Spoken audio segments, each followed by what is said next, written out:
By watching this video, you will establish rapport with all aspects of your personality by having a common understanding of how problems and painful issues are learned. This is a large step toward identifying and treating various problems and a wonderful way to achieve joy and satisfaction in life. Old painful experiences and traumas, remembered or not, can continue to be problems in our here and now experience. The quantum rewiring method offers a model to explain how these problems form and distort our life experiences and how to heal and move forward. The model offers a way to organize all aspects of your personality so that the aspects want to be treated, want to work together, want to have their positive behavior strengthened, and want to join with the main personality. They will do this to get more satisfaction and have less pain. Most problems can then be treated safely and respectfully. The power of this model is the discovery that the superconscious mind can learn how to change an emotional issue so that you keep the wisdom and lose the pain. All people have parts that dissociated from their main personality, and this is due to medical, emotional, or physical traumas. The practitioner during a session works with the superconscious mind of the client with permission and instructs it on how to heal aspects or parts of the personality. The practitioner will ask questions and get responses from the parts or from the superconscious mind. The questions we ask will eventually get all parts of your personality to join an internal treatment team and to train the superconscious in the treatment process. Treatment plans created this way mean that all parts can be safely treated and join the main personality. Before they join, positive emotions are linked to the positive qualities and coping skills of the various parts. As the team members join the main personality, they all take part in running the body with no conflicts. We work with the superconscious mind as it is overarching and integrative in healing the personality. It can oversee and care for the subconscious as well as other aspects of the physical and energetic bodies and trauma parts. This includes all body systems throughout all time and space. Shortly after conception, the subconscious starts to form when words, phrases, and sentences are heard through the mother's womb and remembered at some neural level. At birth, but sometimes before birth, the words, phrases, and sentences are connected to objects and actions that are now seen, heard, and felt. This language process can communicate with us, and it is this language system that we call the subconscious. The subconscious is like a personality part. However, it is located throughout the brain and does not generally behave in the conscious or unconscious experience. It can nevertheless help us like an inner observer and can work with the superconscious to stimulate memories into activity, remove negative emotions from memories, and replace them with positive emotions or qualities. The main personality starts forming at birth or at some time before birth. All behavior of the main personality is remembered in memory 3 because the content of the behavior has common qualities that are in some way related to sensory experience, reward and punishment, and basic needs. This memory is called memory 3 because there are 2 other state-dependent memories formed before the age of 4, called memories 1 and 2. Our main personality and its ego states are part of the state-dependent memory 3. The main personality in memory 3 and the subconscious are different in some important ways. The first difference is that the subconscious does not experience sensations such as visual experience, taste, smells, sounds, or ouches. The subconscious experiences it without any actual sensory sensations, without the ouch. The main personality, on the other hand, experiences and remembers all the pain sensations experienced during trauma, such as the pain of verbal and physical abuse. For example, if you pinch yourself, your main personality feels the ouch. However, the subconscious only registers all the pain, all the ouch, without feeling the ouch. It just registers the data of the event. Also, the subconscious cannot be damaged or hurt because it does not experience painful sensations. The main personality forms filters and barriers to change or hide painful emotions and trauma to make you more comfortable. Filters and barriers can hide large portions of painful experiences or memories from our conscious experience. The absence of painful memories simplifies for the conscious mind dealing with daily life.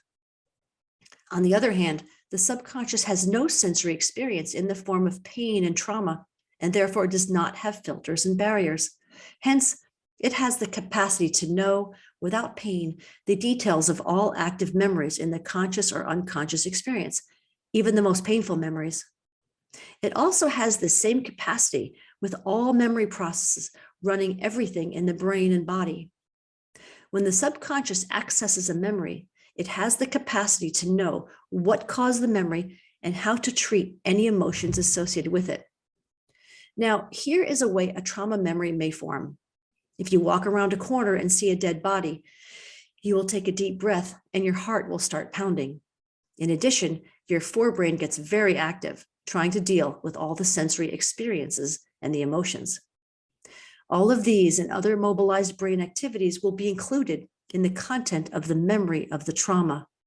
Some of the other events that are remembered in a severe trauma include physical, mental, and emotional pain. When you remember a trauma, you may relive the prior painful experience. We re-experience in part the emotions, pictures, and/or sounds from the trauma. This activity could be increased breathing rate, a gasp, a change in heart rate, physical pain, sensations, or drug effects. All of this takes place in the active experience. Let's review several features of your memory. Memories are either active or dormant. The active memories are awake and available in the active experience for creating our behavior. Dormant memories are inactive, as though asleep, but nevertheless ready to be triggered into the active experience. Even when a memory is dormant, it is potentially active because it can be elicited or called into the active experience. Here's an example. I'm going to ask you a question, but you don't know the answer to the question yet. Pause here and think about the answer. Can you see that I did not ask you a question, and so no memory came into your active experience? Now, when did you last ride a bicycle? You see that your response or memory of riding a bicycle becomes active in response to my question. You consciously experienced the memory of riding a bicycle. What we call the dissociation process helps us in an important way.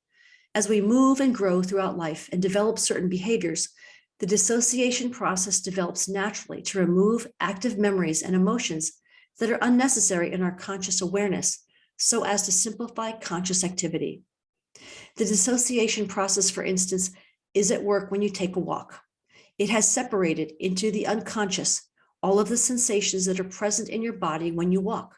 There's no need for them to be conscious for you to walk. It's too much information, and according to the mind, not currently needed.